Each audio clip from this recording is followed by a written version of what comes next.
It was 2:57 a.m. in San Antonio, Texas. The neighborhood was quiet. Too quiet. Street lights flickered like they were struggling to stay alive. A cold wind dragged dry leaves across the empty road.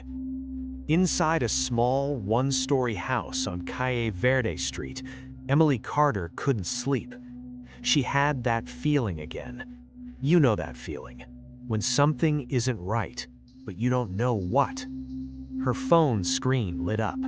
2:58 a.m. Then, knock, knock, knock. She froze. Her heart stopped for a second. No one knocks at this hour. No one normal.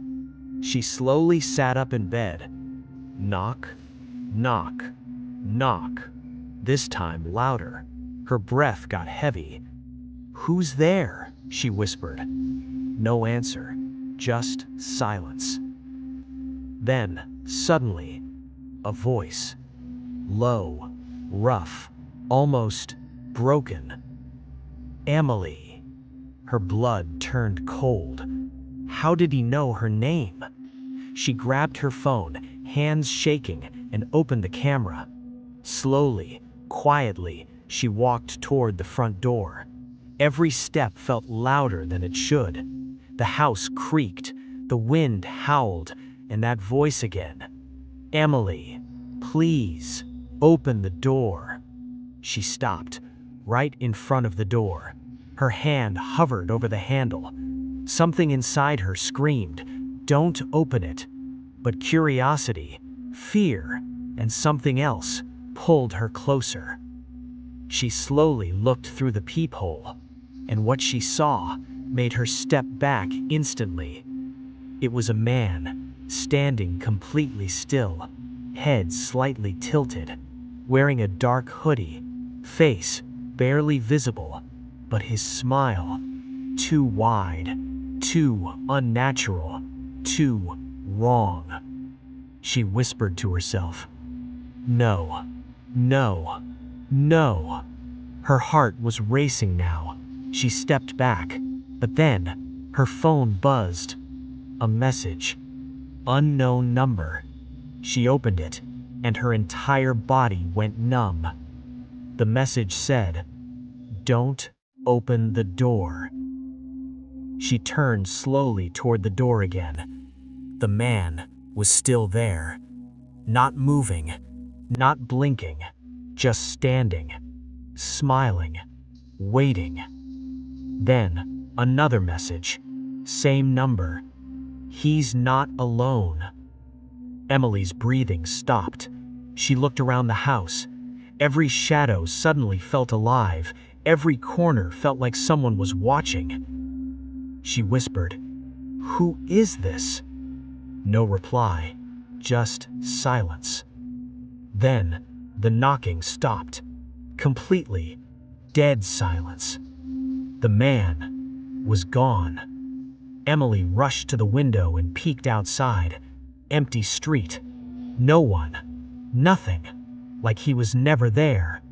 But then, she saw something on her porch. A small object, wrapped in plastic. Her hands trembled as she opened the door slightly, just enough to grab it. She quickly pulled it inside and locked the door, heart pounding. She slowly unwrapped it, and when she saw what was inside, she screamed. It was a photograph, an old one, faded, but clear enough. It was her, standing outside her house, taken tonight. But that wasn't the worst part. Behind her, in the photo, was the same man, standing closer, smiling, watching her. And at the bottom of the photo, written in red ink, "I'm already inside." Emily dropped the photo. Her hands went cold. Her mind went blank. Slowly, she turned her head toward the dark hallway behind her. And that's when she heard it. A soft sound, coming from inside the house. A whisper, right behind her. "Emily." Emily ran. straight to the kitchen, grabbed a knife, her hands shaking uncontrollably. "Who's there?" No answer, only silence. Then, footsteps, slow, dragging, coming from the hallway. Emily backed away. Her heart was about to explode. Then suddenly, her phone rang. Unknown number. She answered. "Hello?" A man's voice. Calm. Too calm. "Emily, listen carefully. If you want to live, you need to leave the house now." "Who is this?" Pause.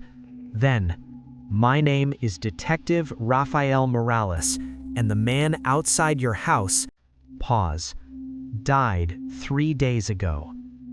Emily's mind broke. "What?" "You need to get out right now. Do not turn around." But it was too late. She already had. At the end of the hallway, the man stood. Inside the house, smiling, closer than before, his head tilted further, almost unnatural. Emily screamed and ran toward the back door. Locked. She fumbled with it, hands shaking. The handle wouldn't move. Behind her, footsteps. Closer. Closer. The detective's voice screamed through the phone. "Run!" She broke the glass, unlocked the door, ran outside barefoot into the dark. Police sirens in the distance, lights approaching. She collapsed on the ground, crying, shaking. Minutes later, police surrounded the house. Officers rushed inside, flashlights cutting through darkness. But inside, nothing. No man, no footprints, no sign. Except one thing. On the wall, written in blood, "She saw me." Detective Rafael Morales arrived. Mid-30s, tired eyes, serious face. He looked at Emily, then at the house, then said quietly, "This isn't the first time." Emily stared at him. "What do you mean?" Rafael took a deep breath. 3 days ago, we found a man, dead, in an abandoned house outside the city." Pause. "He had no fingerprints, no ID, nothing. But his face," Rafael looked at her, "matches the man you just described." Emily's body went numb. "That's not possible." Rafael nodded slowly. "There's more." He pulled out a photo, showed her. Emily gasped. The dead man, on a cold metal table, eyes open, mouth slightly smiling. But behind him, in the morgue photo, there was something else. A shadow, standing in the corner, watching. Same shape, same posture, same smile. Emily whispered, "He's still alive." Rafael shook his head. "No, he's something else." 2 nights later, Emily refused to go back home. She stayed at a motel, police guarding outside. Rafael couldn't sleep. Something didn't make sense. The timeline, the photos, the messages. Then he noticed something. The timestamps. All the sightings, all the victims. They all happened at the same time, 2:58 a.m. Rafael rushed to his laptop, pulled up old cases, missing persons, unsolved murders. Then he found it, a pattern. Every victim received a message from an unknown number. Same words, "Don't open the door." Rafael froze, then checked Emily's phone records. The number didn't exist. Then, his phone buzzed. Unknown number. He slowly opened the message. His heart stopped. "You're next." Time, 2:58 a.m. Rafael turned slowly toward the motel room door. Knock, knock, knock. His blood ran cold. He whispered, "No." Then, a voice, low, broken. "Rafael." Inside the room, Emily's eyes snapped open. She heard it too. The knocking continued. Slow, heavy, impossible.